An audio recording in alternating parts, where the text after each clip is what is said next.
Welcome to Under the Influence.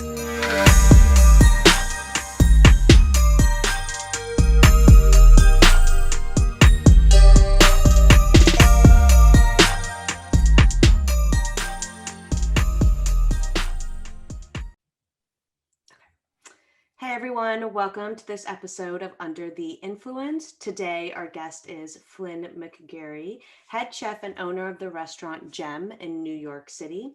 Flynn's passion for cooking started early on, gaining attention for his monthly dinner parties at a pop-up restaurant called Eureka that he first started in his LA home at the age of 11. He achieved fame at a very young age, some of which can be seen in the 2018 documentary titled Chef Flynn about his journey in the culinary arts.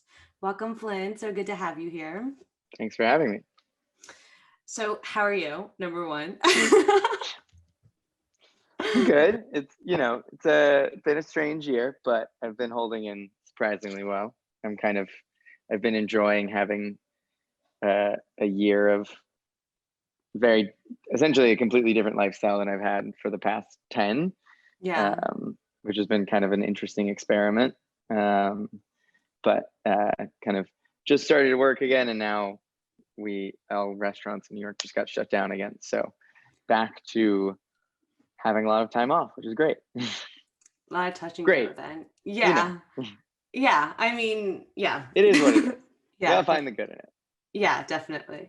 I mean, so, and even just you saying 10 years, you're 22, right? Mm-hmm. Yeah. So 10 years, you've been a chef, you've been working for 10 years. What is that like? What is being that, I want to say successful and like, I don't know, being that like notarized at like 11 years old? What did that look like? Well, in the beginning, it I think to people and to even myself, it was a little bit more, I don't want to use the word gimmicky, but it was, I was a full-on child, just kind of doing crazy things. I was very interested in working and learning at the time. But it was a very different thing than what I do now. But I think that it is this mix of like having people give you a lot of attention very early on in your career. Mm-hmm. I was always aware of the sort of not like the fear of that, but the idea of you have all these people looking at you when you're at a period that I was at the time a year or two into cooking, which is usually no one gives a shit about you when you're only a year or two into cooking. I just happened to be 12 years old. Mm-hmm. So I was always very aware of the balance between like people at the time being interested in me, but me also being like, I have so much work and stuff to learn. So I was always very aware of both sides of it. And I also, though, don't think that I would have been able to go as far as I did without the sort of recognition and support that I had so kind of quickly. So do you feel like all of that so early, I mean, impeded your progress in any sort of way? I mean, it seems like you kind of kept your actual work, and like your progress towards actually like becoming a better chef separate than the recognition and kind of like the fame of it. But do you feel like there was any, like if you're already become so successful at this age, there's any sort of like, I've already sort of done it. You know what I mean? Yeah, I never really had that. I always, I always had like my dream was always to open a restaurant, and I legally couldn't do that for a very long time. Right. From when I started cooking, I think that it definitely. I don't think it impeded anything. I definitely think that it switched up the more traditional path, which you could look at it as it might have changed the ways that I learned things or what I learned, but I was sort of I never let it get to a place where I wasn't in control of it. Mm-hmm. I was always in the position where if I didn't want to do it, I could just stop. Okay. I don't think the recognition or whatever ever got to a level that it existed without me driving it, if that makes any sense. Like, Yeah. it was driven by me continuing to do dinners and continuing to create things and, move forward. And if I had stopped doing that at any point, the press and the recognition would have stopped along with that. So I think I always had that idea of, it was somewhat at my pace.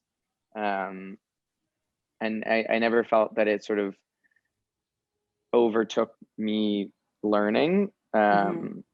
But I just think it kind of forced me to do it in a very different way. Yeah. Okay.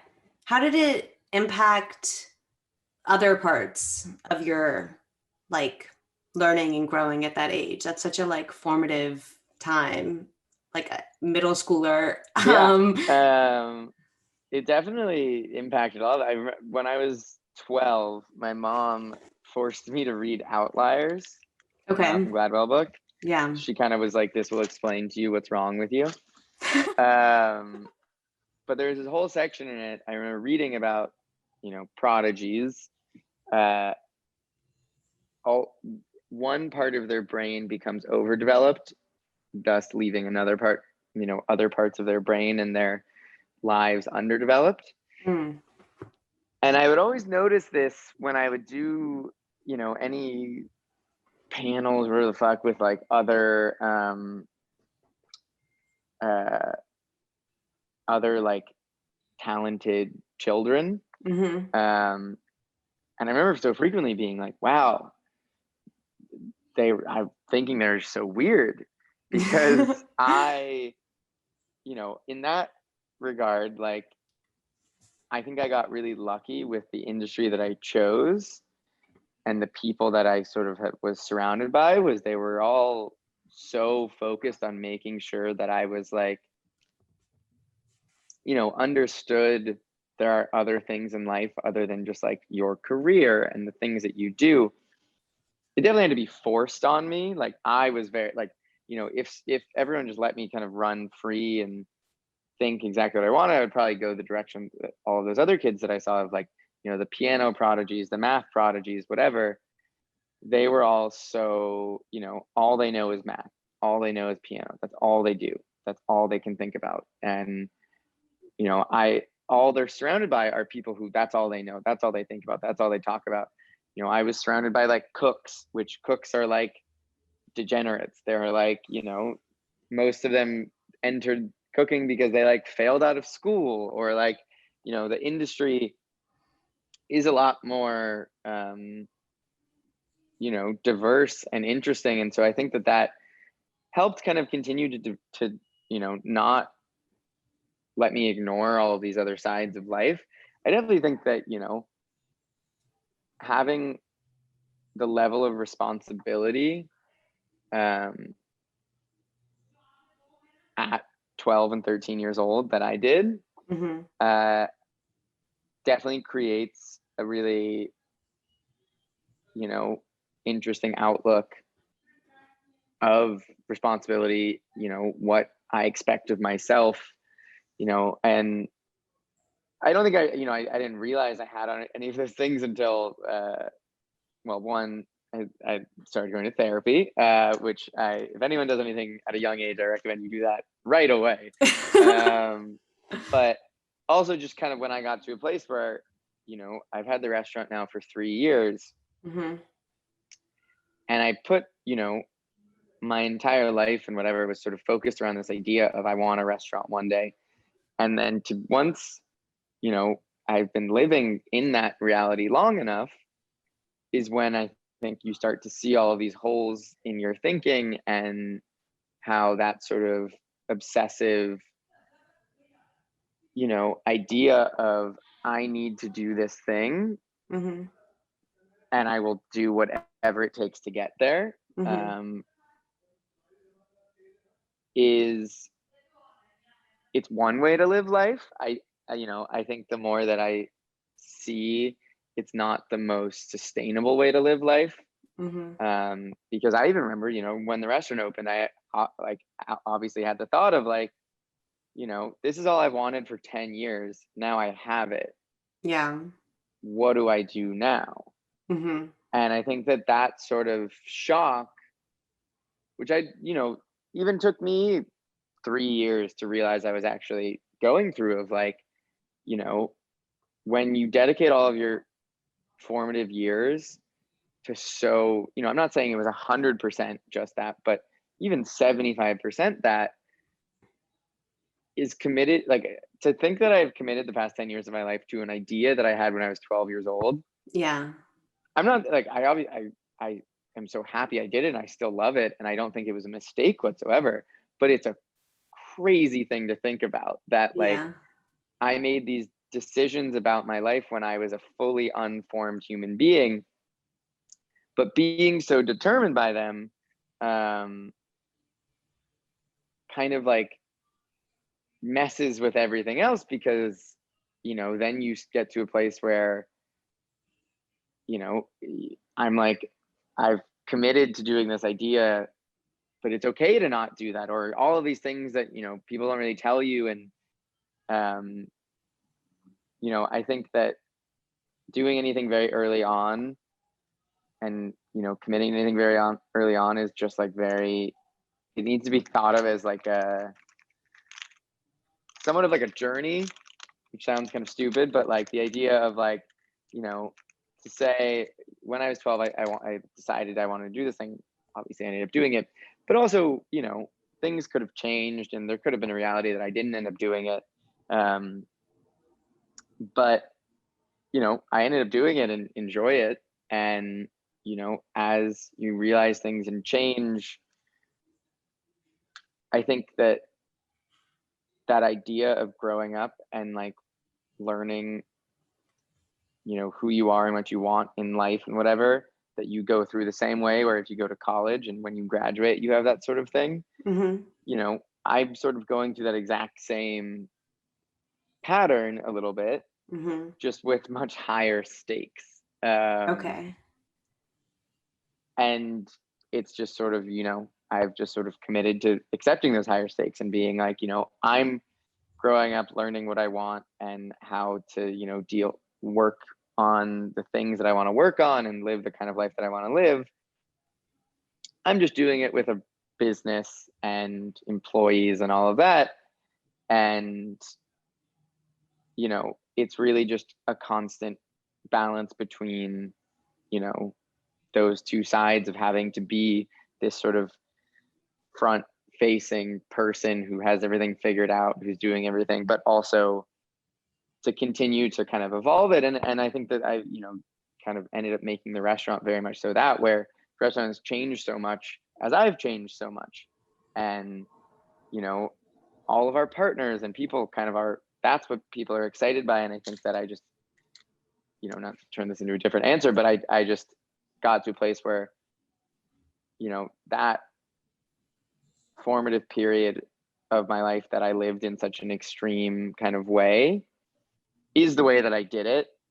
I don't know it any other way. Yeah. And I sort of have to use the skills and whatever that I gained in that time in a much more extremist way, and kind of continue to do them. I kind of had to go through a crash course at a very early age as to how to, be a person and an adult and do all these things, and, made those mistakes that have to be made and learn those things. And, at least I, like, in comparison to a lot of other child stars, have been doing somewhat okay. Yeah. So I think, it really just is kind of like a long kind of journey that also, it goes back to what I said before. It will always be in my control. And I think that people forget that a lot, of like, yeah, I said all of these things and I said I want to do all these things, but if tomorrow I wanted to just not do any of this anymore, I could.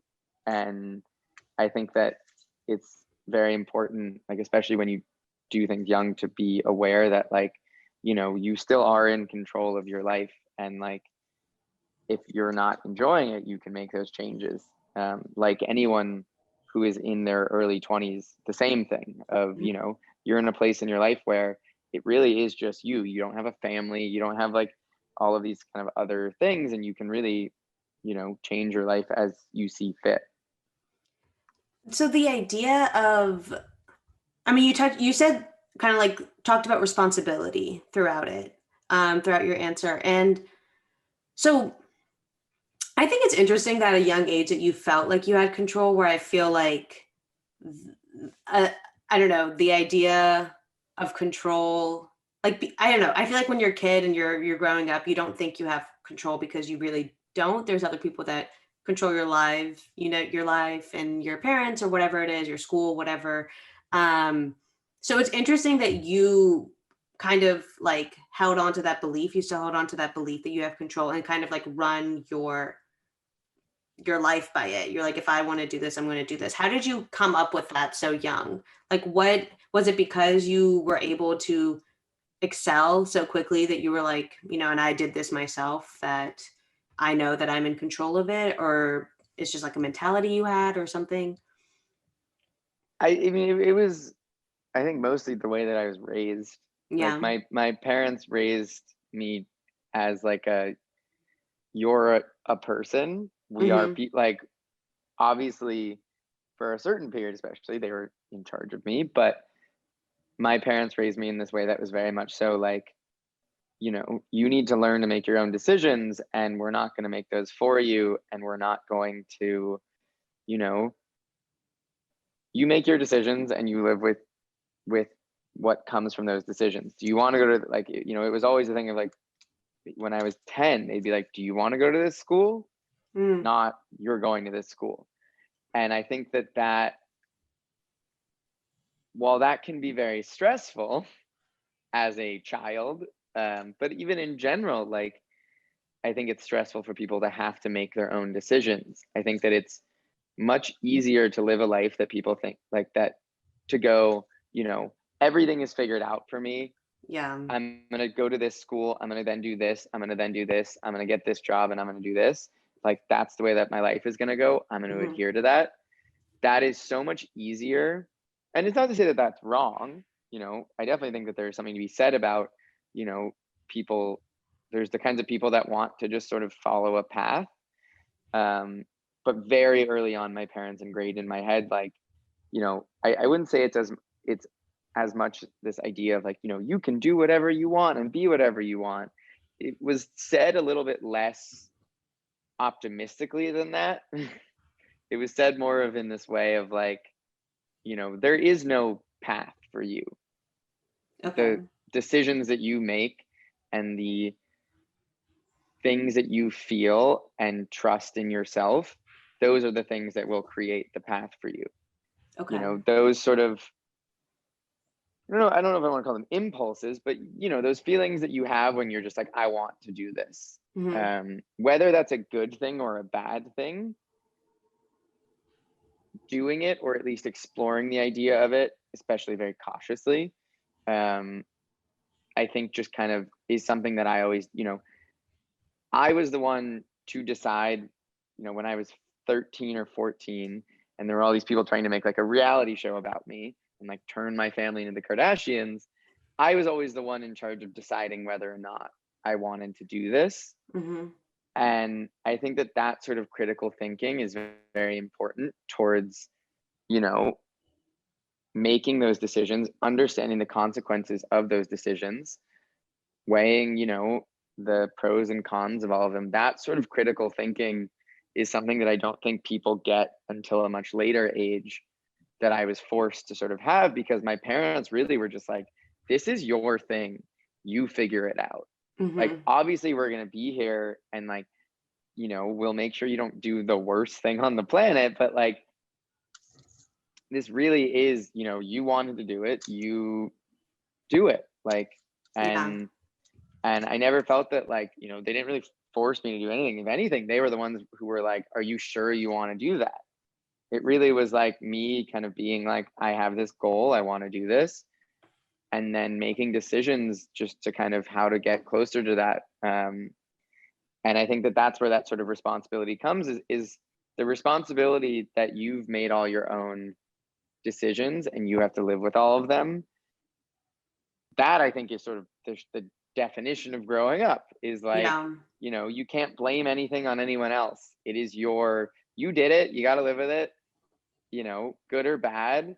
And I think it's less of like this, everything fully is in your control, but it really just is that kind of thing of like, do you want to live your life just kind of going with the flow or whatever, or like going with what other people are telling you? Or do you want to go, the amount of advice people have given me that I just kind of listen to and goes in one ear and out the other, because there's actually probably the best advice I ever got was someone was giving me advice, and then halfway through giving me advice ended up being like saying, take what I'm telling you for granted, like take it for what it is, because every single person that gives you advice, they don't actually have to live with the advice. Mm. That's why it's the whole thing of it's so much easier to like give advice than take your own advice, Yeah. because you're saying it to someone. You don't actually have to, when you tell someone do this and they actually do it, you don't have to live with what happens after that. Yeah. They have to. And so, that hit me very early on, of this thing of like, especially career wise or whatever, like constantly have people in your ear telling you what to do and what not to do.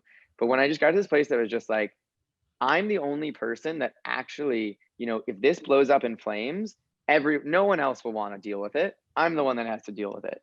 So is that worth it? And I just kind of kept that with me, even now in my business and everything, of just like, as this big, yes or no of like, do I want to take this person's advice, or do I want to do this thing someone recommended or whatever? Because I'm the one that's going to have to like, do everything with it.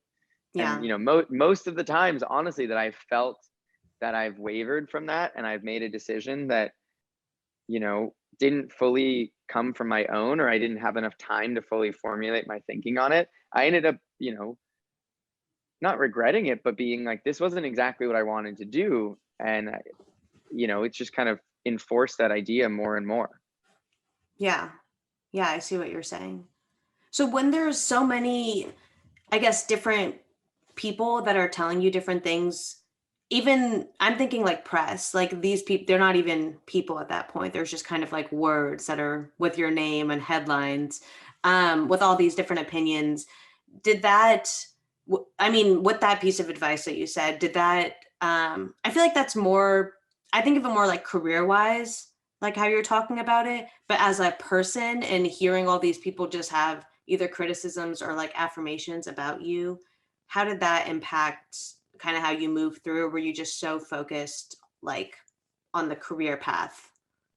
Um, you know, I was very good at sort of ignoring a lot of it, um, or just sort of learning to live with it. And I think that, working in kitchens really is why I was good at that, of like, I understood, I would go to work and I would mess something up and I would get called worse names than I would get called on the internet. And I'm not advocating for that whatsoever, but it just formed a very thick skin that I was able to sort of, read these things and just kind of move on. Mm, Um, I do though still think that that amount of a microscope, and that amount of also being a 15-year-old and having 5 interviewers a day at some point ask you these deeply personal, kind of intimate questions that I answered. If I go back and read them again, I'm like, I was such a fucking idiot. Like, I think it's a weird thing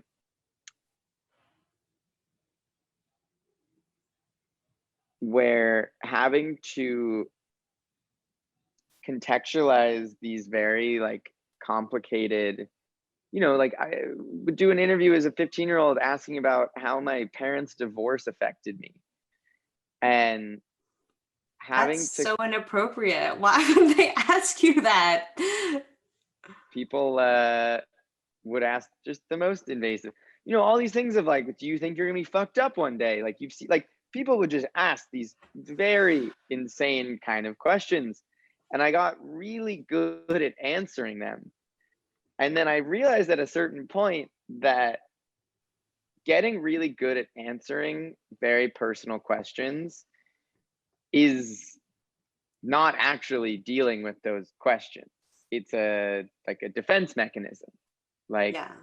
when from such a very early on your age or very early age, you're asked to immediately on the spot with a microphone in your hand or in an interview for a very known publication, whatever, you are asked to be eloquent and composed and have the answers to these very daunting questions. Hmm. What do you want to do with your life? What are your, like, all of these things that like are so nuanced and complicated, and you have Yeah. to put together a very packaged sounding um, sentence. You know, I got really good at that because you do anything enough, you get pretty good at it. Um, and then I would go through these long periods where I didn't have any interviews and I didn't have any press. And I would start to, you know, actually think about those things and be like, no, I obviously don't have any of that figured out. Why the fuck would I? Like, Yeah. I am in the process of figuring it out. And, you know, to have to come to such strong conclusions so they would read as a good interview, Hmm. I think kind of messes up the way that you process think like thoughts, Hmm. um, and just kind of cuts that process almost too short. And something that I try to work on of like, you know, I got so good at being asked how I felt about something and needing to have a response right then. Yeah. And now I know, you know, that's not necessarily the way most things should be. They should be thought through and you know, not have to be said right in the moment. Um, but I think that, you know, goes into the world that we live in of this sort of everyone needs the answer right then. You know, when I opened the restaurant, I would say 85% of the interviews I did, uh, they would ask me what was next, Right when you which opened up the restaurant? literally the week that we opened, they would say, "What's next?" Uh, And at that point, I, you know, had reached a point where I literally would just be like, "Why the hell are you asking me that?" Like, yeah. I Yeah. literally am in the process of sleeping 2 hours a night and just opened a restaurant. Obviously, I'm not thinking about what's next. Why do you need to know? Yeah. Like, why is that something that people are so focused on? Of like the second that you do anything, it's already then moved on to what's next. And I think that Yeah. that is something that I think is really unsustainable about our lifestyle right now, is that it's so deeply focused on this constant churning out of ideas and things that it just sort of renders everything to exactly like what I was saying, which is like how an idea that is polished enough to look good and be uh, attractive on the spot is a much worse idea than one that goes through a lot of phases of like failure and bad ideas and good ideas and ends up coming out, you know, a lot more wise and figured out than just this constant need for things to seemingly be perfect. Hmm. um, but then I also think that there's the sort of flip side of that where we went so aggressively in that direction that now there's this kind of idea of this like false like anti-perfectionism that Okay. really bothers me of like I think that like everyone is in the understanding that our society is so focused on instant gratification and like doing one thing, doing the next thing. You need to constantly be moving forward. You need to constantly be, you have 10 seconds. Like that is the world that we live in right now. Mm-hmm. But I also think that there is this sort of, then it revolted to, okay, that's obviously problematic. But now we're going to have this culture of really intense, people being like, oh, I'm going to show you how not perfect it is, but in this way that is still that same thing. Like it's still this need to constantly show everything. And I think that that is where it's this kind of weird balance of like, when I talk about an idea or a thought that needs, like the idea of what's next. If I had answered what I actually in the moment thought I wanted to do next, then it was not what I would end up doing next. But if I also, though, even answered the question and talked was like, oh, I want to go on the record about what I'm going to fail, whatever, I think that that's equally as problematic, because it's like, these are things that need to be dealt with in the proper settings. And I think that that's something that I realized a lot in interviews and in also just like the world of like, I just stopped telling people my ideas. I stopped talking about them in interviews. I stopped talking about what was next, what was on my mind. It became like I had a script for Mm-hmm. interviews. Mm-hmm. And every once in a while I would do one with someone that I really trusted, that I felt like, okay, I could talk about things, that I was in a space that was, comfortable enough that I could talk about these more kind of intricate things. Mm-hmm. But other than that, I would keep it within a very close circle of people, my friends, my therapist, like my coworkers, like,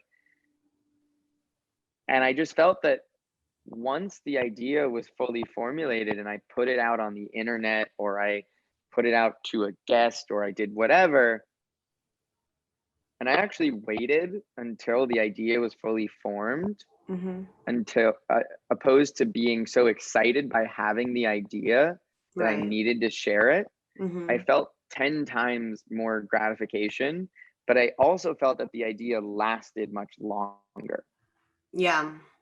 because I think that sort of like constant going into your impulses, which Mm-hmm. I am the most impulsive human being I've ever met, going into those impulses constantly, you know, can be good for like, you can experience a lot of things, you can show a lot of things, you can do a lot of things. But if the more that I think about the impulses that I've had, and the more that I look at them, the more that I see that none of them, literally none of them, have longevity. The ideas that I had as an impulse and I let transition from an impulse into a fully formed idea Mm-hmm. had longevity. It's the same thing with like, the things that I said impulsively, I looked back on and I would be like, oh, why did I fucking say that? But the things that I actually took time to think about, and, it could sound like it's a script, but they were actual, ideas that I got to, I did the full circle on my own and kind of put them in this pretty box and Mm-hmm. was like, this is the idea. Mm-hmm. I read those interviews again or whatever, hear myself talk about those things, and I feel like they were, just as true now as they were then. Right. And I think that is that sort of, that is, I think, a really big thing just in general right now, kind of even in the topic that we're talking about, of like the idea of how the entire world right now is just trying to capitalize on impulsiveness. Yeah. And even this year has made me be like, oh, wow, I like couldn't be impulsive.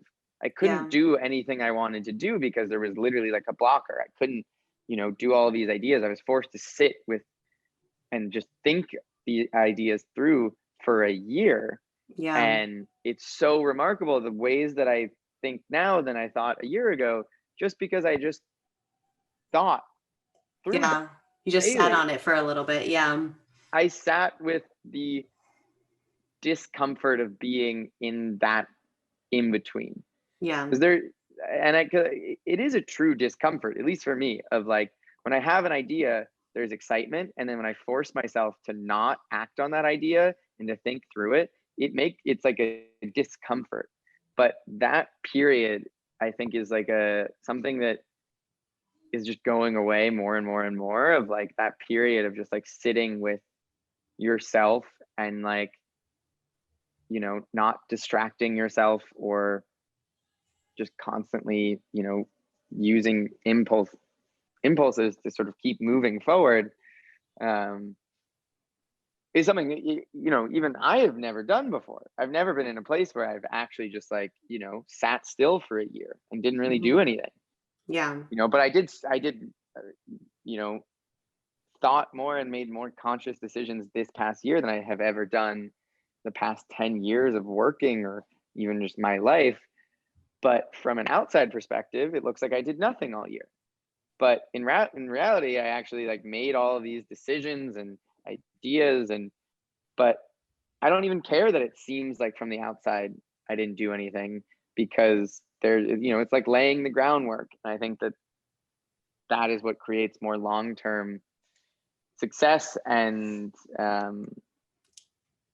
just like, general enjoyment of life, opposed to just like this kind of constant speeding through it.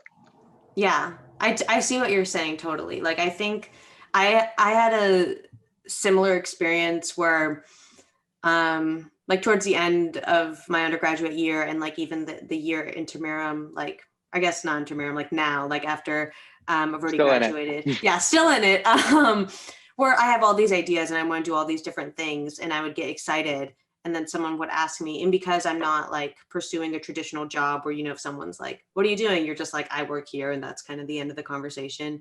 I'd get excited and I'd be like, oh, like I'm thinking about doing this, or like I started doing this, it's this, whatever. And you say like 3 or 4 ideas. And then I get this like gratification from just like telling them and being like, and like saying it. And then they're excited for me. And then I'm like, oh, like I have this list of stuff that I'm into. And then that sort of motivation to go into any of these, like, and actually explore them and get them into like fruition, any of these ideas, it kind of like dissipates after I've gotten that initial like Yeah. gratification, that initial high. But like so I've stopped telling people anything that I'm working on until it's cemented, it's out, and it has whatever is, you know what I mean? Similar to, I feel like what you're saying. Because I feel like just my motivation decreases and I like internally, like my mind tricks itself into thinking that I've accomplished something by like coming up with an idea and then not doing any of Yeah. the work to actually um make it happen. But yeah, from an outsider perspective, it definitely looks like it looks better just to keep churning out ideas. Like I thought about this, I thought about this. Yeah. Yeah. But And I it's think that yeah. sort of like, that is sort of what I mean of like that newer, I mean, you see it on social media of like this sort of like people kind of oversharing on the internet, Mm-hmm. being this like, even like, sharing that sort of like, I'm on, going through this process or whatever, even personally, like, I'm like, whatever helps anyone. But I think that there is something really interesting about exactly what you just said, of that people have kind of like conflated posting something with actually doing it. Yeah. And it's like that, I think, is the most deeply fucked up thing of like, just because you put something out in the world does not mean you actually did it. Mm-hmm. Like, but it does now. And that's what's so fucked up, is like, that is a barometer of success, is when Yeah. you post an idea or something, how many likes, how many views, whatever, that can now be conflated to doing something. Yeah. And I think that that's where it is tricky and like very complicated, because like naturally you're inclined to want to do that because you're getting the gratification of success. from a number or whatever, people just seeing it or doing it. But that lasts for, that day, Yeah. maybe. And then what the fuck do you do the next day? Yeah. Like, you didn't actually do it. Yeah. I think that that's like such a thing that I had to even catch myself doing, of like, post something on Instagram or like a dish or something that ended up like looking pretty, but like it needed to be worked through more, or like it tasted good enough, but I knew it wasn't there. And I would post it on the internet, and then I would keep working on it, but I would get that satisfaction from posting on the internet. Sometimes I would post it on the internet and be like, whatever, I got the satisfaction. And that I noticed, I was like, that's a terrible way to think about things. Mm-hmm. But instead, I just kind of stopped doing that and just kind of like let things play out. And if I didn't feel 100% confident with it, I would just kind of like let myself work through it. For sometimes it would take 6 months. Yeah. And like, I would honestly, by the end of the 6 months, I wouldn't even care about posting it on the internet, because I would just Yeah. be like, why does it matter now? Like, I like did it. It's like, I Yeah. can now move on. And I think that that's such a funny kind of thing, that like those things that take the longest, that you get the most actual satisfaction from, you end up just being like, yeah, why do I care? Yeah. Because Like, you already kind of got that deeper sense of fulfillment from it. Like yeah, yeah, which is what you've been craving the entire time. I think what I've noticed too, I get it's similar to what you're saying with like people kind of sharing their journeys to something on social media. So like if someone is like starting their own business, or like someone is like learning how to play a new instrument or a new skill or something like that, and like kind of sharing their process with it. I'm wondering what your opinion is on like, I don't know, like if you're sharing your, I did this today, I learned this, and you get that kind of feedback, that support from your group, whatever. And if your mind starts to think like I need this step, I need this validation for every step in order for me to go from step 1 to step 2, whereas if you didn't post it, or you weren't as like vocal or whatever about your process in it, like I wonder if people think that they wouldn't have the motivation to go from step 1 to step 2. Do you know what I mean? Or that step 1 isn't yeah, worth as much because it's not validated by whoever that likes you. fully. I think that that is a whole thing of like, if people don't get the reaction they want, they're gonna be pushed off of it. I also just think that in general, like exactly what you're saying, is I just think social media has become too much of this sort of stream of consciousness Mm-hmm. that is like a very dangerous thing. Of like, anytime I see someone, do something like that, of like, I'm starting this business, whatever, like this sort of concept moving forward, I just think about like, if you actually like sit there and think about it a little bit more like like abstractly, like I understand that people do it because they want people to feel like, oh, we're also going through it, and this sort of sense of camaraderie, um, and like, that you could achieve anything, whatever kind of mentality. I wonder if uh, that's what people say is the that's what people motivation. say, Yeah, I don't know if that's the but real, no, yeah. I do think that, sure, yes, a lot of it is validation, but I do think that validation can also come from this place of, like, I think it's validation from both sides. The Yeah. person posting it wants validation, but the person seeing it, the reason that people are encouraging it is because they're getting validation knowing that this person is also going through whatever. Mm-hmm. And I think that it is taken, this idea of validation, which validation in general, I don't know a single human being who has a true healthy sense of validation. I actually don't think I could tell you I've met one person in my entire life that has like figured it out. I Yeah. think that that is sort of this constant battle with everyone, with oneself, of like, where do you derive validation from? Why do you need validation? Et cetera, et cetera, et cetera. Mm-hmm. Um, but I think it's just made it so much easier to directly find it from somewhere. The Yeah. more constant forms are like, yeah, people get validation from work and awards and success and money and relationships and whatever.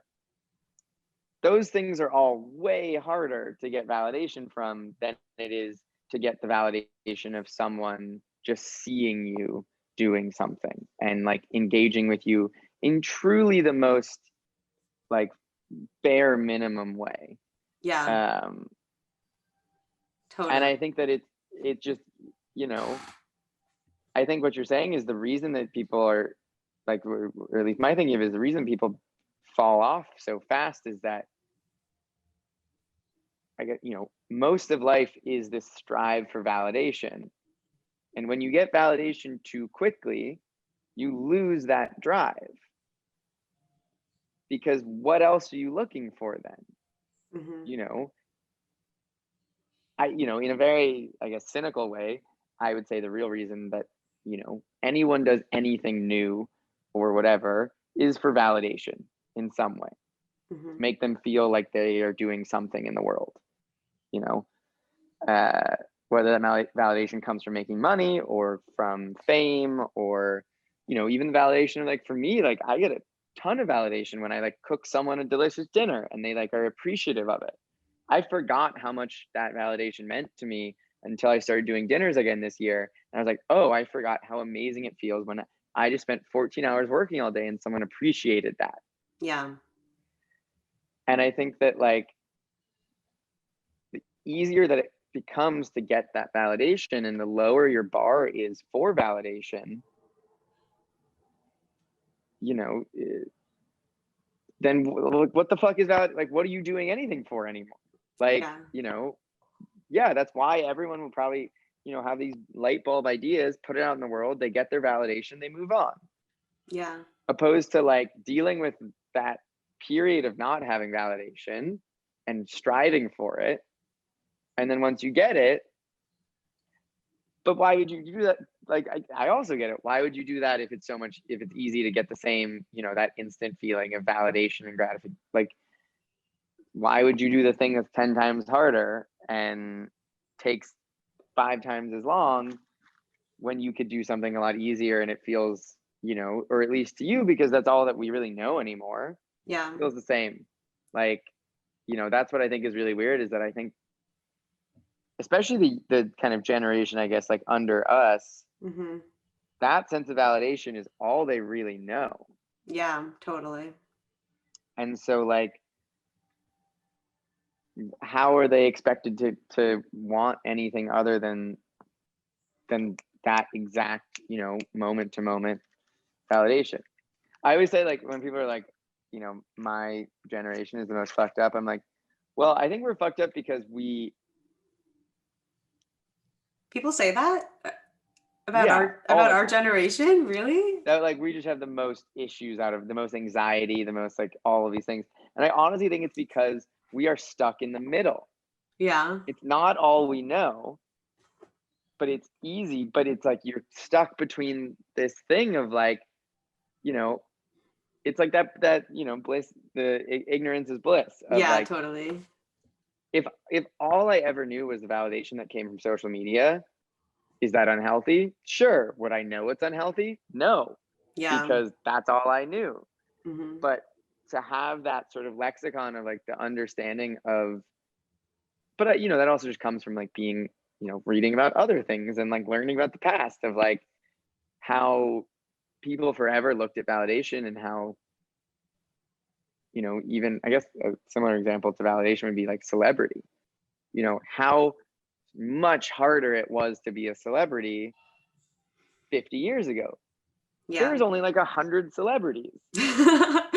Yeah, now like Like, anyone can become a celebrity. exactly. Yeah. And I think that that is like such an easy way to think about it. Like being a celebrity was this like, you know, it was this unachievable, impossible feat. And they lived these lives of like that you never really understood. But now I think the whole thing of just like, oh, you know, anyone could end up being a celebrity. You can see into their lives. Like celebrities are just like us. Like kind of miss the days when it was like celebrities were like aliens and you were like, there's like only a few of them and they like don't look like real people and they exist in this crazy world. It's like, yeah, now celebrities are like us because it's like fucking every single person on the street is like has some sort of a following. Yeah. Um, I know I even feel that. I'm like, I'm like, I definitely don't think I'm a celebrity by any means, but even just like to think about the grasp of like uh followings and anything like that, like, you know, when people are like, oh, we want to see more of like your life, whatever, I'm like, no, I think that's bullshit. Like, I think like if I follow someone, I don't want to see like, what they do every day. I don't think that's interesting. I think what's interesting is like the sort of like mystery of people that you think are more talented or beautiful or whatever than you. I think that this sort of like false sense of, oh, you could be just like me. It's like, no, you can't. Like, like I remember all the time people would always be like, can you like post like recipes that people could cook? And I've done it a few times for different things, but it's like, not to be like, oh, you can never do what I do, but it's like you cannot instantly do what I do. Yeah. You have to work for it. And like that, like the reason that I like the chefs that I looked up to, it wasn't because I thought I could be them. It was because I was like, that is so hard to Hmm. do. I have no idea how to even make that or make something look like that. I now have a goal. Hmm.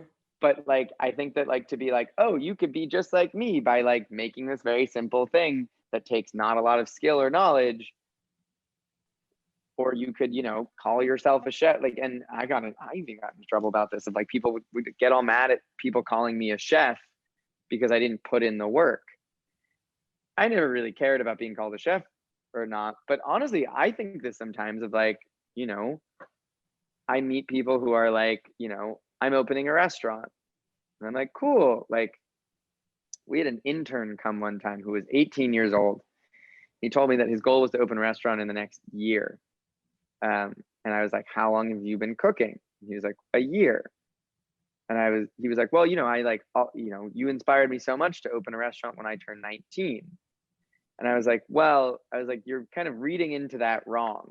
I was Yeah. like, there's a difference between opening a restaurant when you're 19 and opening a restaurant after you've had 7 years of experience. Yeah, that's such a weird thing too. People are like that his goal for you is that you opened a restaurant at 19. Like that's what he wants to emulate, like the restaurant at this age, not all the work that you did, not all the places, not all the, all like the actual grunt work Things. and the learning Yeah. and the things that you did. That's not Just what the he wants to idea. emulate. Just the idea that, Flynn opened a restaurant at 19 and like that's my idol because he did it at that age. Yeah. I mean, that's, a thing that I will have to deal with for a long time, of that. That's a lot of people's perceived idea of me, of it is the accomplishment plus the age Yeah. and nothing else. Hmm. And I get it.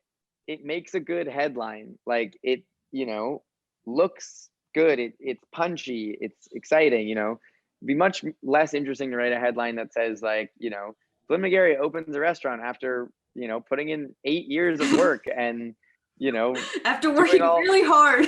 yeah, no one wants to fucking read that. And I get that. And I fully understand that aspect of society. I just think it's, it's a blessing and a curse of like, that's what people just kind of become. Um, Especially nowadays, I think people just become reduced down to the most simplistic, impressive version of themselves, which just like also creates like the worst like the worst idea for like that, exactly that. If like someone goes, oh, I can open a restaurant at 19 because you did it at 19. It's like, it creates these impossible standards. I think you see it. It's the same thing with like, seeing how people look on social media of like, Yeah. it's like creating it's like, how do you take the most um, impressive and like not real side of people and you put it out there, and it, you know, but I think that comes, I've learned to look at that less as a problem, which is honestly probably just me that thinks like this, that I look at it less as a problem with the people writing the headlines and posting the photos, as it is a problem with the way that one would look at it. Okay. Because I don't know, we live in a society that is based on making the most amount of money and do it and getting the most amount of people to read something and the most likes, the most whatever. It's capitalism. That's like what it's just like the most. Mm-hmm. So I don't think you can blame people inherently for wanting to make that headline more punchy and exciting, or Yeah. post the best photo of themselves. Mm-hmm. Why would you not want to do that? Yeah. I think it's more on the viewer and the person reading that article and looking at that photo to understand that it is a veneer. Mm-hmm. It like to understand that they're doing that to be punchy. Right. They're doing that to draw you in, and understand that difference between the two things. And if you want to learn more, you can find out more, and you Mm-hmm. can find out, real things about people and whatever. But I've always thought that, like, when I say this, like, oh, I don't love that people are just like me and my age and what I've done. But like, am I mad at them about it? No, that's their job, is to get the most amount of views on an article. And the way to do that is to make the most punchy headline. Am I like, do I wish that they would change headlines to be more accepting of work and things? No. Do I wish that there was more of an understanding in the world that a headline is just a headline? Yes. That, Okay. but also that inherently makes a terrible headline, which is why people will never understand it. I think that is like such the thing about that I've learned about celebrity or whatever, is just that like it really is like on the viewer and the person that is watching it happen, which is why I think you can have such varying reactions from people. Is like, from a headline, you can have people react 1,000 different ways. And it's like, that's, I think, just something that fascinates me, that I don't think will ever really change. But I think that something that I've learned to do, of like, read a headline and if it draws me into the story, then read the story and then judge it as a whole, not Mm-hmm. from the kind of punchy, exciting thing. Yeah. Because It's like like that clickbait. kid, yeah, but like that kid that said he wanted to open a restaurant, he read the whole article. He Yeah. knows that I worked for 7 years. He just wants to ignore that, Yeah. because it's more fun to live in the world that you could just do this whenever you want. Yeah. And I literally told him, I was like, if you can do that, good for you. Like it, I'm that would be amazing. That was 2 years ago. It didn't end up happening, but I think that it is that thing of like, clickbait is there for a reason, and like it's really just kind of what you do after that, which is more the responsibility of the individual than it is the person writing the headline. So, okay. So with that, along that vein, what if the person writing the headline, when we're thinking headlines, we're thinking like traditional media, right? Like New York Times, Washington Post, whatever.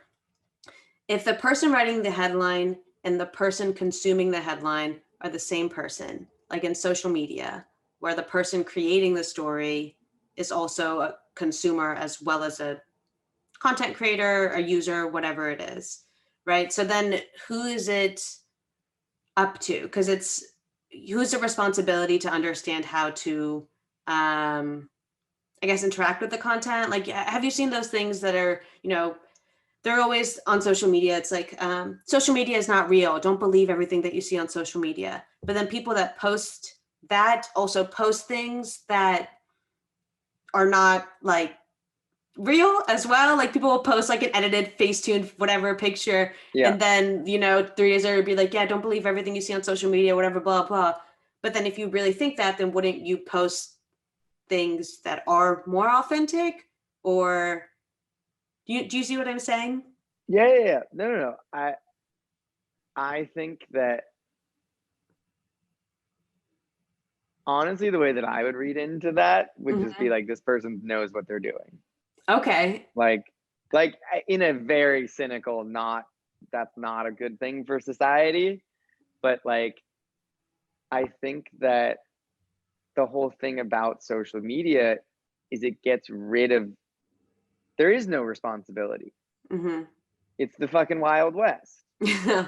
Yeah. It's how, like, and I think that that's honestly what's so dangerous about it, and whatever is, I, I'm not going to go into a whole tangent on fake news because I don't really know anything about that.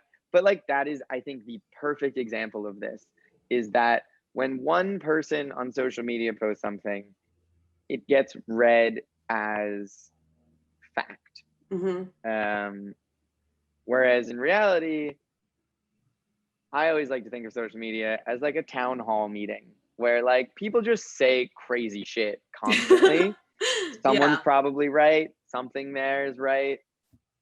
But I think that it really just is, it's honestly why I started, and I think this is just my personal relationship towards social media, but as time goes on, I've started to enjoy mostly Instagram less and less and less because it started to take itself too seriously. Mhm. I think Instagram as this place where you just share cool photos is all it should have fucking been. Like, and now, it's a shopping app essentially. Yeah. But, Yeah. if you think of it like that, of like, because it's so unregulated and because it's so, you know, vast and broad, that's what I think was interesting about Facebook when it first started was like, you could say whatever fucking crazy shit you wanted, but it was just your friends. Mhm. So it made sense. Mhm. It was just it was a way to experience, when you go to a dinner party and someone tells a story that's completely not true, and you're like, oh, we all know Jonah, he just kind of lies sometimes. It was Yeah. that same thing. Whereas now it's just become so big and vast and whatever that there is no connection to the person or whatever. Um, and that's how like I use social media is just like cool photos. That's Mhm. who I follow on Instagram. I don't put any really intense weight on it. Um, but I know people who put so much intense weight on it, and it's their everything. It's their job, it's their career, it's their every little thing is on it. Um, and I just feel like as it's been getting more and more and more serious, and like these long form posts, and like all of these things, it just becomes exhausting. Mm. Like, Like as a viewer. yeah, it's like I hope we go back to the age of like the .com era, where I think that is the proper place to like, I loved the era of like, if I want to know what someone has to think about things, I'm gonna go on their website. Yeah. Like, not, I open my phone and it's one person after the other of what they think about things, and you know all of it's just so much. Whereas like, it's honestly something that I kind of think is amazing, and that I definitely got fully addicted to in quarantine about TikTok, is Mhm. that TikTok is so stupid. It's genius because of that. Yeah. Like, I find myself more so on TikTok now than I do on Instagram, Mhm. because the thing that I like about social media is that it is stupid. It's like, you know, it's like watching mindless television. Mhm. And if we thought of it in the same way, like as reality TV, that's Mhm. all it literally is. It's like us just like looking into someone's life. It's like I don't go to Instagram to get my news. I go on the New York Times, and I go on CNN, and I like actually like look at news sources. I go on Instagram to like look at, pretty pictures of things. I go on TikTok to like watch the dumbest shit ever that just like makes me laugh. And I think that like that's where the responsibility is like there is no responsibility. So just like what are you supposed to do with that? Mm-hmm. If you try to ask that question as who has responsibility, you're inherently defeating the entire purpose of social media, because now you're saying someone has the responsibility, so Mm-hmm. it's a centralized platform. It being entirely decentralized is no one has responsibility on either part. You can do whatever the fuck you want. By those same terms, it's like you can, post crazy shit. And like that's I think what we're all dealing with right now is that we've gotten to this place where everyone wants to put responsibility on one party or the other, but it is physically impossible to do that. Mm-hmm. Like it actually is. There's Yeah. no way to do that. There's no editors. Like Yeah. There's too there's no much content. There's too many. Yeah. it's impossible to Yeah. decide who is responsible for what. And that's where I think because it's so decentralized, the responsibility then falls on the person looking at it, Mm-hmm. because the person posting it is never going to stop posting it. You can just not look at it. Yeah. Like that's where it falls on, I think, the viewer versus the person putting it out into the world. Yeah. I see what you're saying. So your definition of like the purpose of social media is interesting. And I think it also kind of aligns with people that are maybe a bit like our generation, maybe a bit older as well. But with younger generations where it's, I mean, it's hard for us to understand because we grew up differently and it wasn't there when we grew up. Like we were in high school or whatever, middle school when it came out. But it's so much of their way of communicating with their friends, and how you were saying like kind of Facebook, what Facebook was for us when we were younger. um how do you feel like it works there, like where it's this circle that is both intimate as well as really public for them, that is really important for these younger students, for not students but these younger people? I think that the I love the value that comes from like a private Instagram Mm-hmm. account. I think that honestly, in my feeling, I'm like, if you are not a public persona, Mm-hmm. celebrity, whatever, you can have a private Instagram and it can function the exact same way that Facebook did, or that you can, connect to your friends and share things and talk to them constantly and whatever. But you're not getting to this like blown out of proportion state where you're a 13-year-old posting very confident things on the internet. That's what scares the shit out of me. I'm like, I cannot imagine like, you know, 8-year-olds on the internet and how they're going to have this like your entire life on a platform Yeah. that you're able to look at. And I think that if you look at it as without putting all this weight on it, then it's kind of interesting. But if you look at it with putting a lot of weight on it, it's terrifying. Mm-hmm. Like when you're saying that you're taking these people who are not fully developed in the head, not even close to it, Mm-hmm. and you are letting them make the decisions to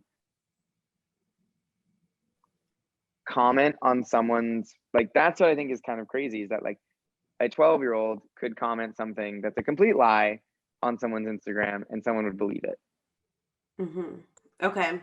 Yeah. I see. I Yeah. Go ahead. and like I'm all for like, being your own person, but I just think that like that sort of I just think that the power that every individual has, while amazing, is terrifying, because there are a lot of people that don't know what the fuck they're talking about. And I think that there's a difference between allowing everyone to have a format at which they're heard, and allowing people with no knowledge of a certain circumstance or situation or whatever have power and authority on it Mm-hmm. Yeah. just because they're there. Yeah. Just because they exist. Yeah. No, I see what you're saying. I think I think my issue with like younger children on social media isn't necessarily that they will impact other people. It's more like the access that people have to them, that they like the people you shouldn't have unlimited access to children. No one should have unlimited access to Oh no, children no, in I mean this that capacity. is genuinely terrifying to me. Yeah. That's why I'm saying, like, private Instagram makes way more sense. I think that, well, that's a whole side to the internet that is just like deeply troubling and like fucked up, and like it's a side to the world that's like deeply troubling and fucked up that I would say is like, I don't even want to think of it as like a regular thing, but it is a regular thing. Mm-hmm. Like that is something that could be taken so deeply advantage of. But once again, I think that falls on the individual child and parent and whatever. Like, I think it's just so hard to like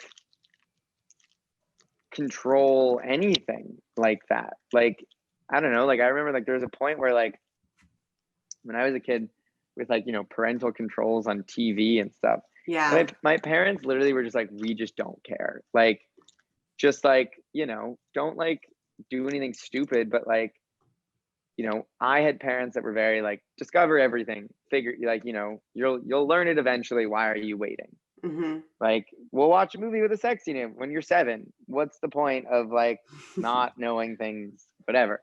Which, sure, did it probably fuck me up in some ways?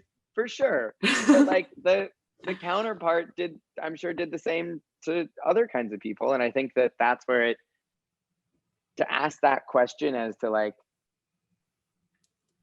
with such a generalized view is so hard, because I just Yeah. think it's also just like so much bigger. Like, I only really talk about social media in the ways that I experience it and the Yeah. world that I'm in with it, because I can't even imagine, like, to think about social media in like repressive countries. Mm-hmm. The fuck's that like? I have no clue. Like, Mm-hmm. social media in New York City, as in the world that I live within, is one thing. Social media in the middle of nowhere, in the middle of a country, is a very different thing. Social media in Russia and China, and like, it's Totally. such a, I think that's where I'm into the idea of websites again, is it just becomes, I think the idea of social media is such this broad term that you're never going to be able to fit anything under its umbrella. You Mm-hmm. just have to be like, that's just the world. Like, it literally is. It's like the same things I'm saying about social media, I think, could be applied to anything in the world, of like,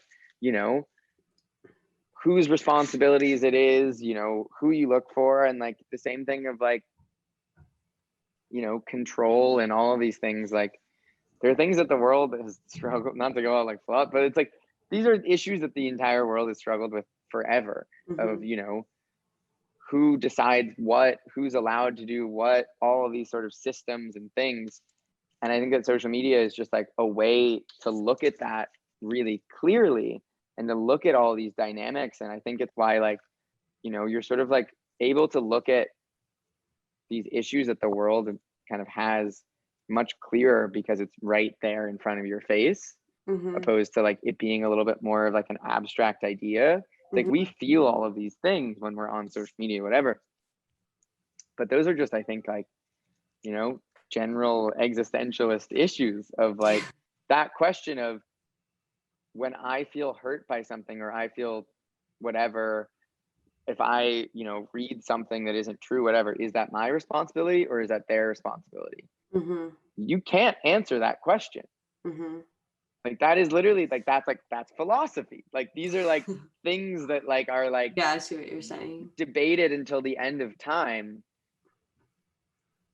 And it's just such a constant way of having to deal with that on a day-to-day basis and think about it. Which is also why I think it's really fucking stressful for a lot of people, because like, to have to like actively think about that in your day-to-day life is like very heavy, Yeah. about so many things that are so not heavy. Like, the act to have to think about that, about someone face tuning themselves, like to go so existential about it, is I think kind of like fascinating of like it's forcing everyone to like think in these ways and like, you know, it's so wild of when I go through periods where I just will, not be on Instagram or delete it from my phone, whatever. And it's crazy how big of a difference Yeah, life totally. is. Yeah, it's really crazy. It's like noticeably different after like a few days. But I think it's like what's even more crazy about it is how like I can't even comprehend actually how crazy that is. That like when I delete this app off of my phone, I now don't know what anyone is doing Yeah. other than the friends that I talk to every day. Yeah.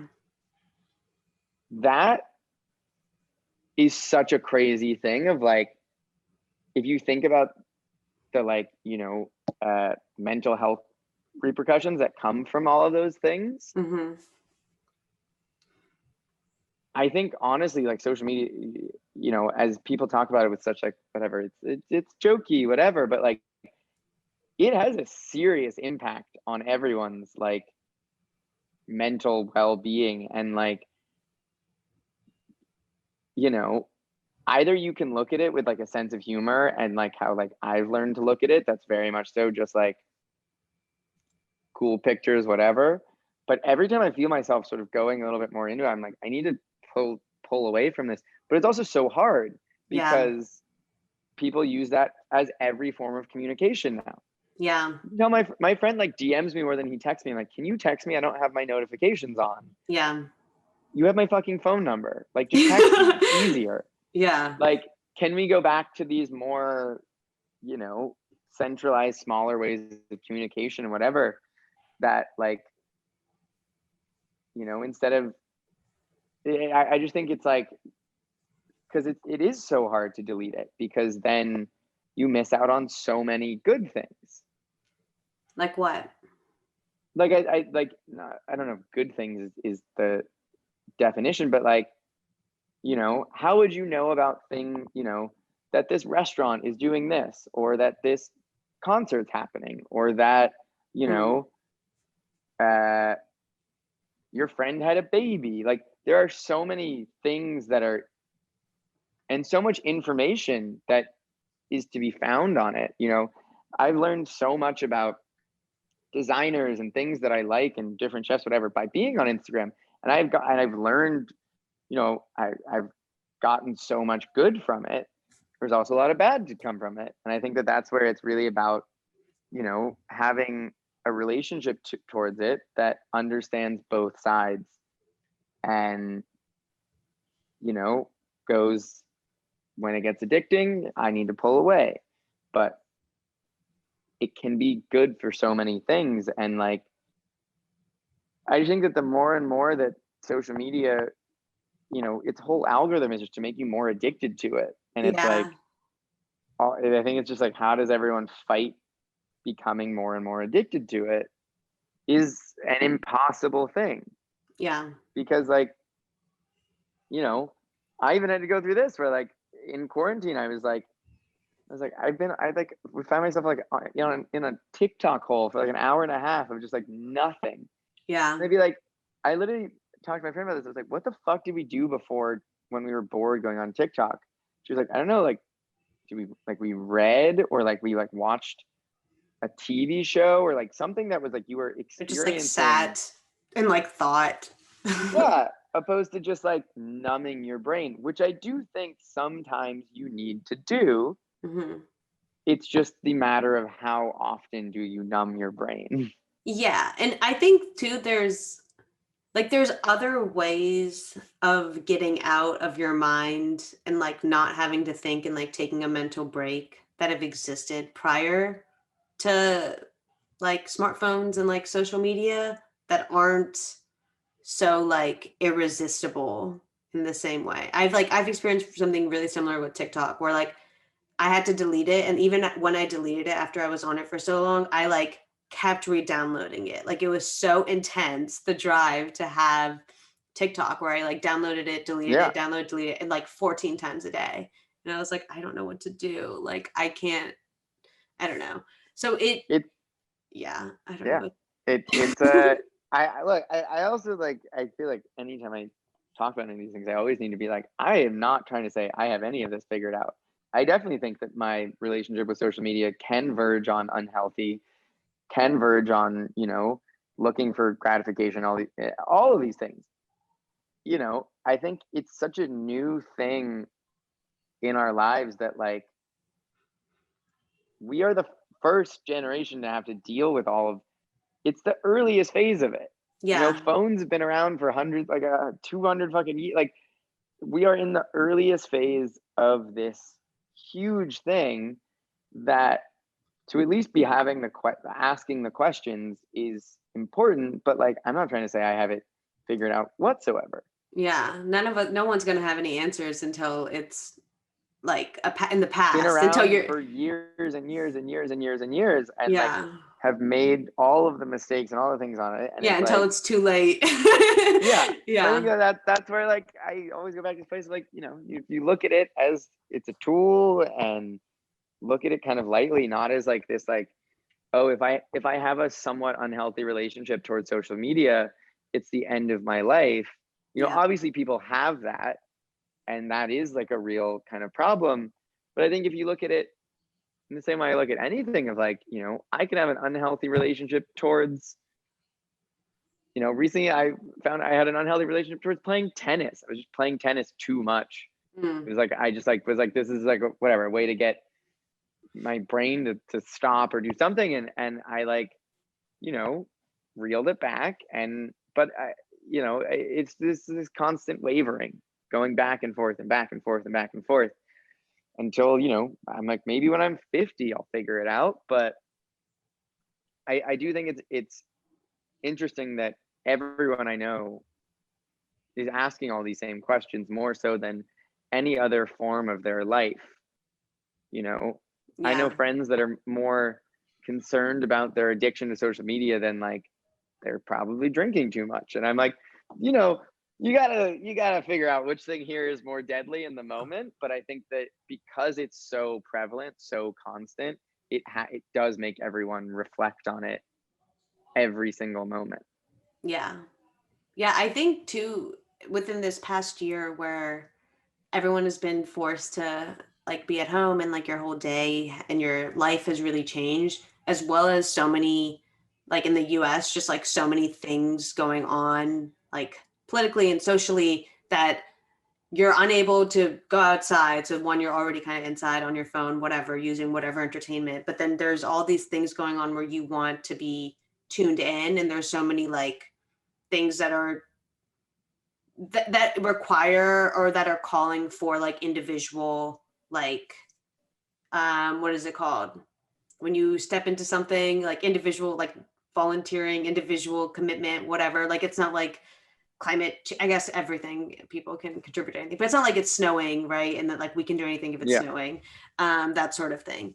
um so I feel like in that way, it's people, the way people have used it is kind of, people are questioning it, but also like questioning it, but also finding new ways to use it in that sense. But I don't know. I mean, like I like how you were saying throughout it, like I can only speak from the perspective that I have, and my perspective is so limited in the scope of what it is.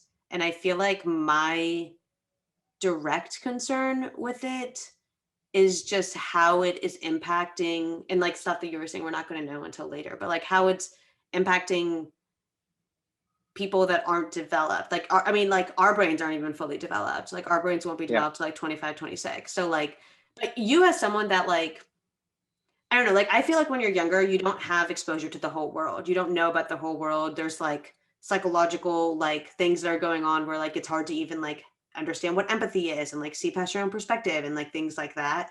That when you're so young and um you're exposed to the whole world, and like the fact that there's other people that have opinions, and the fact that you can affect them and they can affect you, and how that changes your psyche and your understanding of, I guess, who you are and like in your relation to the world. Where now it seems like everyone that age has that ability and that access. I know that I feel like in your time it was more through traditional media, so it wasn't necessarily as maybe it wasn't as invasive in certain ways. But yeah, I don't know, like what are your insights into that impressionable time period? I think that it, the impressionable time period for anyone is so scary, whether that's just going to school or social Hmm. media Hmm. or whatever.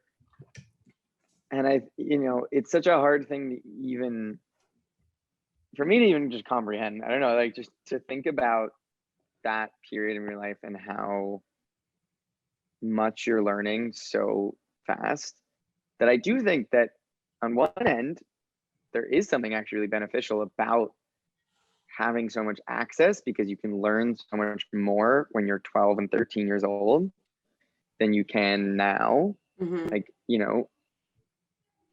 I learned so much on the internet about cooking because I was like a sponge, and my Yeah. brain was a literal sponge, and I had the access to it, and I'm really appreciative that I had that. But I think it's that same thing of like, with access and knowledge, there's always going to be a downside and always going to be a scary side. And I think that is where a lot of it comes out in how you were raised, and Hmm. like how, whether that's by your parents, by your society, by your, the views that were sort of imprinted on you or whatever.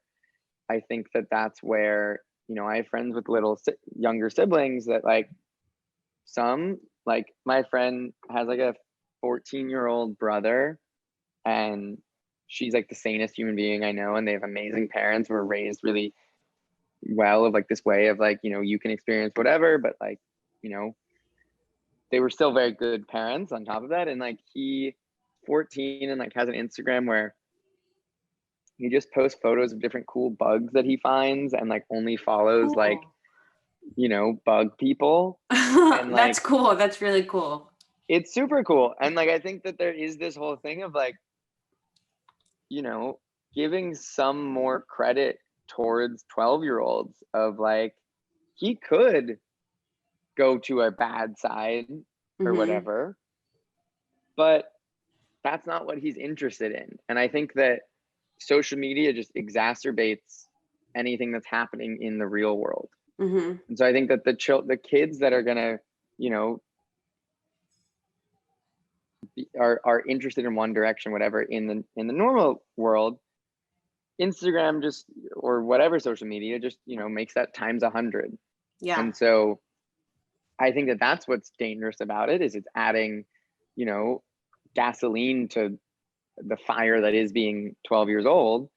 But I think that, it really, I think that it's better, in my opinion at least, I think it's better that they have access than forcing them to not have access. Hmm. Because then what happens when they can do whatever the fuck they want? Yeah. I think that if it's less about taking away the access of a 11, 12-year-old, but instead more about teaching them the way to experience it, Hmm. I think they're going to have a much healthier relationship towards social media when they're in their 20s than we do. Mm.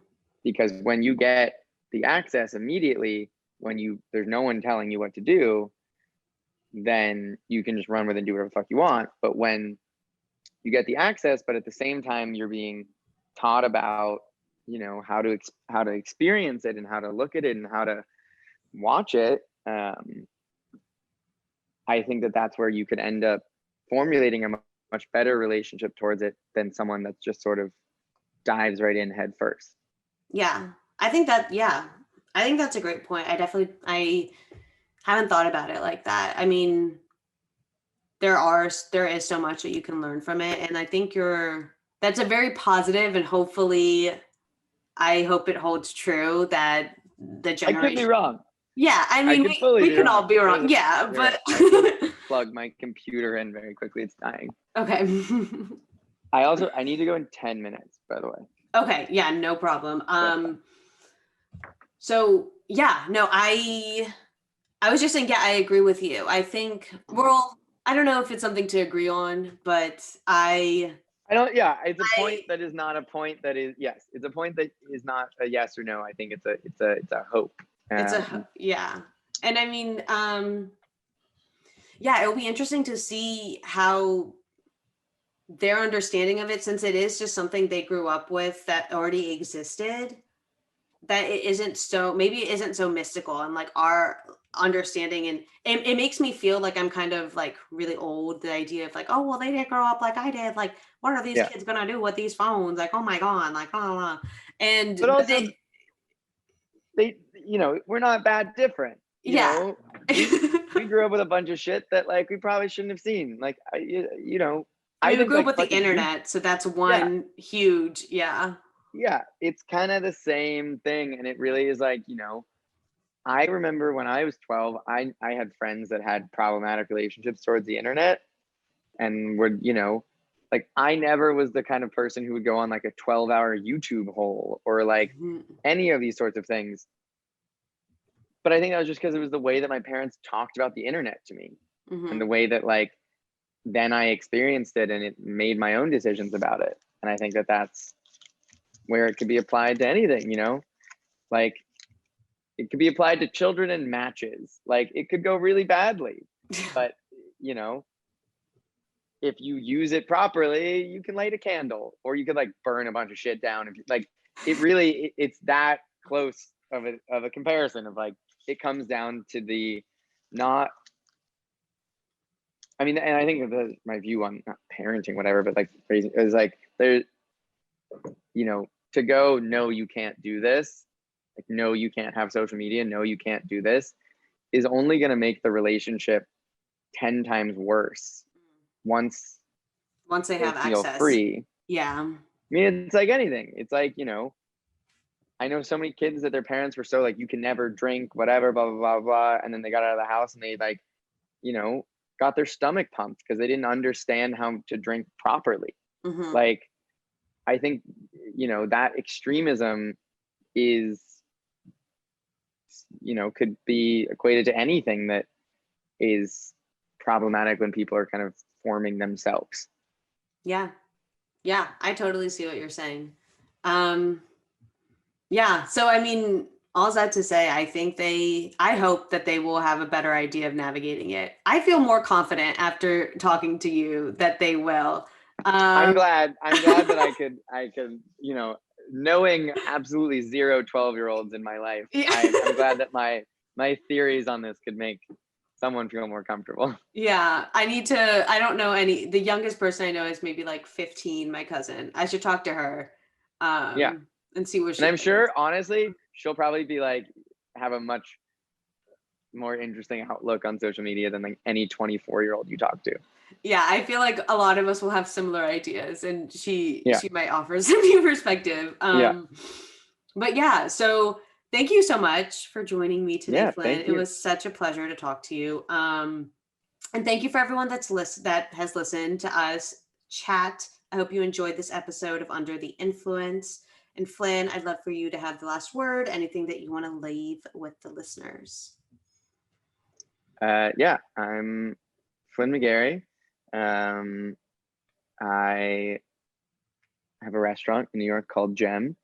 Um, if you want to follow me on social media and see that I just post a bunch of stupid shit, I'm at Dining with Flynn. Um, and I feel like the thing that I even kind of left with this conversation is that none of us really know anything, and it's just it's the matter of figuring it out um, and trying to figure out the best way to do it. Um, and that's kind of how I go into social media is that idea of none of us know what the fuck this is, so as long as we're being conscious of that and trying to figure it out, um, that's what's important. Love it. Thanks, everyone. Stay safe.